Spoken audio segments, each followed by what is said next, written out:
फतेहपुर में पीएस बड़ी पूर्वी जोन की भारोत्तोलन क्लस्टर प्रतियोगिता का सफल समापन। 12वीं वाहिनी पीएस बड़ी फतेहपुर में 28वीं अंतर वाहिनी पीएस बड़ी पूर्वी जोन की भारोत्तोलन क्लस्टर भारोत्तोलन योगा एवं पावरलिफ्टिंग प्रतियोगिता 2025 का भव्य समापन हुआ। 3 दिवसीय इस प्रतियोगिता में पूर्वी जोन की 10 टीमों के 230 खिलाड़ियों ने भाग लिया।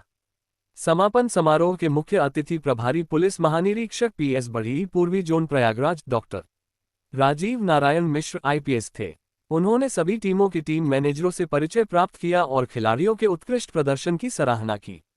प्रतियोगिता में विभिन्न श्रेणियों में विजेताओं को पुरस्कृत किया गया। ट्रेडिशनल योगा में 12वीं पीएस बड़ी फतेहपुर के ऋषि कुमार पाल, 36वीं वाहिनी पीएस बड़ी के ब्रिजेश प्रधान और 12वीं वाहिनी पीएस बड़ी फतेहपुर के धनंजय सिंह यादव ने अपनी अपनी आयु वर्ग में प्रथम स्थान प्राप्त किया। आर्टिस्टिक सिंगल योगासन में भी 36वीं वाहिनी पीएस बड़ी के रोहित कुमार कनौजिया और ब्रिजेश प्रधान, 12वीं वाहिनी पीएस बड़ी फतेहपुर के धनंजय सिंह यादव और सत्य प्रकाश पाठक ने प्रथम स्थान हासिल किया। पावर लिफ्टिंग प्रतियोगिता में 37वीं वाहिनी पीएस बड़ी कानपुर के राजेश कुमार, 34वीं वाहिनी पीएस बड़ी के राहुल कुमार, 36वीं वाहिनी पीएस बड़ी के संतोष कुमार यादव, 12वीं वाहिनी पीएस बड़ी फतेहपुर के राजकुमार भारती, दीपेश कुमार और प्रभात कुमार मिश्रा, 12वीं वाहिनी पीएस बड़ी फतेहपुर के अतुल कुमार सिंह और 33वीं वाहिनी झांसी के राकेश कुमार ने अपने अपने भार वर्ग में प्रथम स्थान प्राप्त किया। भारोत्तोलन में 12वीं पीएस बड़ी फतेहपुर के राघवेंद्र कुशवाहा, 34वीं पीएस बड़ी के विजेंद्र गौड़ और 36वीं वाहिनी पीएससी के ओम प्रकाश यादव, शैलेंद्र कुमार और अमित सरोज ने अपने अपने भार वर्ग में प्रथम स्थान प्राप्त किया। मुख्य अतिथि और आयोजन सचिव सेना नायक ने विजेता खिलाड़ियों और टीमों को ट्रॉफी और अन्य पुरस्कार प्रदान किए। उन्होंने निर्णायक टीम और चिकित्सक टीम को भी पुरस्कृत किया। इस अवसर पर सहायक सेनानायक श्रीमती प्रतिमा सिंह, दलनायक श्री नीरज कुमार, आउटडोर प्रभारी पीसी श्री सत्येंद्र सिंह, पीसी श्री सतपाल, सहायक शिविरपाल श्री शिव शंकर, सूबेदार आरटीसी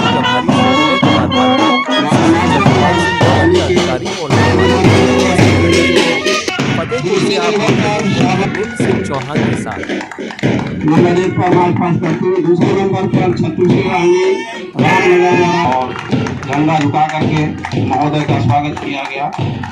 उसके पीछे महोदय के समक्ष से काम करते हुए गुजर रहे हुए उसके पीछे 20 वाहिनी और बैंड की मधुर ध्वनि पर सभी लोग आगे बढ़ते हुए उनके पीछे 33वीं वाहिनी झांसी द्वारा महोदय को अभिवादन किया गया। महोदय द्वारा अभिवादन स्वीकार करते हुए और इसके पीछे जस्ट 34वीं वाहिनी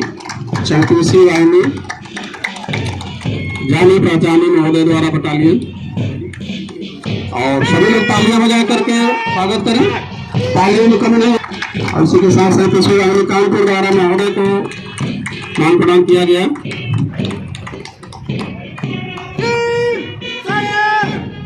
वाहिनी मिर्जापुर मंच के सामने से गुजरते हुए और महोदय को अभिवादन करते हुए महोदय द्वारा 22वीं वाहिनी अमेनी प्रयागराज का अभिवादन स्वीकार करते हुए और हमारी सबसे पीछे टीम 38वीं वाहिनी सोनभद्र बहुत अच्छा माफ था। सब लोग तालियां बजाकर स्वागत करिए।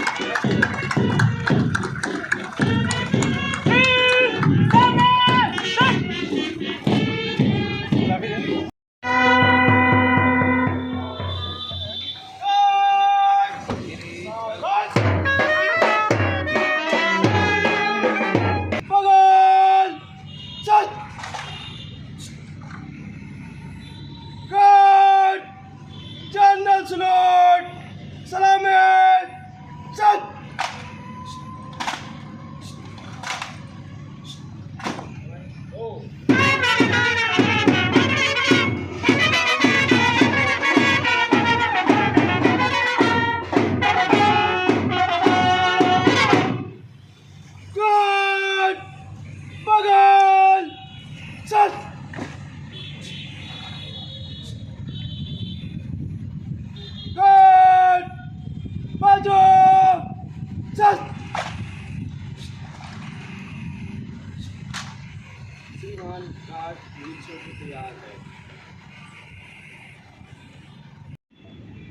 प्रभारी IGPSC पूर्वी जोन डॉक्टर आनंद मिश्रा सर, मेरे सहयोगी सहायक सेना नायक श्रीमती प्रतिमा जी व इस बटालियन के तथा अन्य वाहिनियों से आए हुए समस्त प्रतिभागी व अन्य साथियों,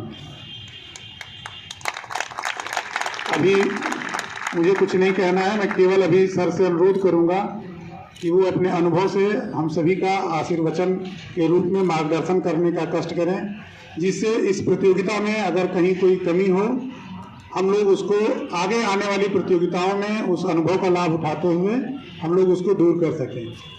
मैं पुनः IG प्रभारी PSC पूर्वी जोन से अनुरोध करता हूँ कि वो अपने आशीर्वचन से हम सभी को लाभान्वित करने का कष्ट करें। इस 12वीं PSC बटालियन के इस परेड ग्राउंड में उपस्थित सेना नायक महोदय, AC साहिबा, उपस्थित प्रतिभागीगण, विभिन्न वाहिनियों से आए टीम मैनेजर्स, मीडिया से आए पत्रकार बंधु और उपस्थित आमंत्रित अतिथिगण, आज ये हर्ष का विषय है कि ये 3 दिवसीय भारोत्तोलन क्लस्टर प्रतियोगिता सकुशल संपन्न हो रही है। और जैसा अभी जो रिपोर्ट में आपने प्रस्तुत किया, AC साहिबा ने प्रस्तुत किया कि किसी प्रकार की कोई आचरण, व्यवहार और अनुशासन की कोई शिकायत नहीं आई। इसके लिए सभी प्रतिभागीगण, उनके मैनेजर्स, टीम मैनेजर्स, कोच और सूबेदार मेजर, जितने लोग इस प्रत्यक्ष और अप्रत्यक्ष रूप से इस आयोजन में लगे हैं, सभी लोग इस अनुशासन बनाए रखने के लिए, इस प्रतियोगिता को सकुशल संपन्न कराए रखने के लिए बहुत बहुत बधाई के पात्र हैं।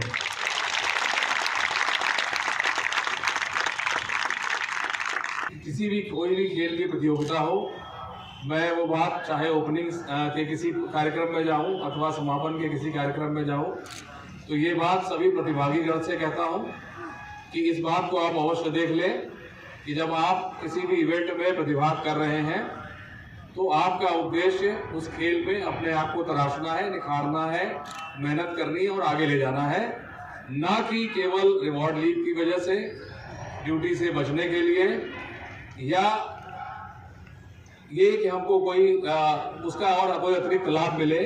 जो ये उद्देश्य है, अगर इस उद्देश्य से आप प्रतिभाग करेंगे तो वो आप अपने साथ अन्याय करते हैं और किसी ऐसे खिलाड़ी के साथ जो जेन्युइन है और टीम में उसकी वो भावना है कि वो आगे ले जाए, मेहनत से उस खेल में अपना योगदान दे, उसका आप हक मारते हैं। तो मुझे उम्मीद है कि जितने यहाँ पर प्रतिभागीगण हैं वो इस उद्देश्य से नहीं आए हैं कि केवल उनको रिवॉर्ड लीव अथवा किसी ड्यूटी से बचने की चेष्टा में यहाँ पर प्रतिभाग कर रहे हों। ऐसी मुझे उम्मीद है और ऐसी मेरी अपेक्षा है कि भविष्य में इस प्रकार की कोई बात सुनने में या देखने में या जो प्रशासनिक रिपोर्ट जाती है उसमें दृष्टिगोचर नहीं होगी। जब आप खेल को खेलें तो आप पूरी अपने मनोयोग से बेस्ट डिलीवर करने के उद्देश्य से खेलें। अभी 2 आपके प्रतिभागियों ने, साथियों ने यहाँ पर योग के माध्यम से अपना हुनर और अपना जो एक परिश्रम है वो दिखाया, उससे आप सभी सहमत होंगे कि वो अल्टीमेट है। मैं उन दोनों जो प्रतिभागी हैं उनको बहुत बहुत बधाई देता हूं कि उन्होंने अपने काम को पूरे मन से किया है। अब उसके आगे शरीर में उससे ज़्यादा फ्लेक्सिबिलिटी नहीं हो सकती। वो मतलब उनकी योग की साधना, योग की क्रिया और निश्चित अभ्यास, यही अभ्यास आपके लिए भी ज़रूरी है। बहुत सारे लोग फिजिकली फिट दिख रहे हैं, कुछ कतिपय ऐसे प्रतिभागी हैं जो कि अपीयरेंस से लग रहा है कि वो उतने फिट नहीं है जितने कि एक खिलाड़ी को उनको होना चाहिए। मैं किसी को इंगित ना करते हुए एक सामान्य सी बात कर रहा हूँ कि वो अपने जो शरीर का सौष्ठव है, शरीर का आपका जो बॉडी फिटनेस है उस पर ध्यान दें और उसको एक स्पोर्ट्समैन की तरफ आपकी बॉडी लैंग्वेज, आपका फिजिक, आपका स्वास्थ्य दिखना चाहिए। आप इस प्रकार का प्रयास करेंगे, उसी प्रकार जब आप खेल में हैं तो उसी प्रकार की डाइट लें, उसी प्रकार का अभ्यास करें और अभ्यास में आपकी कंसिस्टेंसी होना बहुत ज़रूरी है। आपने एक दिन अभ्यास किया, 4 दिन विश्राम किया, वो उचित नहीं है। कंसिस्टेंसी आप हमसे ज़्यादा चूँकि खेल में है, आप जानते हैं। और एक सामान्य सी बात है कि किसी चीज़ को आपको करना हो तो आप में उसमें सतत अभ्यास तो ज़रूरी है लेकिन सतत होना भी आवश्यक है। तो वो आप ऐसा करते हुए इसको आप अवश्य करेंगे। और मैं शुभकामनाएं देता हूं कि आप जो है इसी प्रकार पीएसी का उत्तर प्रदेश पुलिस बल का नाम रोशन करेंगे और अपना उत्कृष्ट प्रदर्शन करते हुए यूपी पीएसी को, उत्तर प्रदेश पुलिस का नाम देश में रोशन करेंगे और आगे जाके विश्व में नाम रोशन करेंगे। इन्हीं शुभकामनाओं और अपेक्षाओं के साथ धन्यवाद। जय हिंद, जय भारत।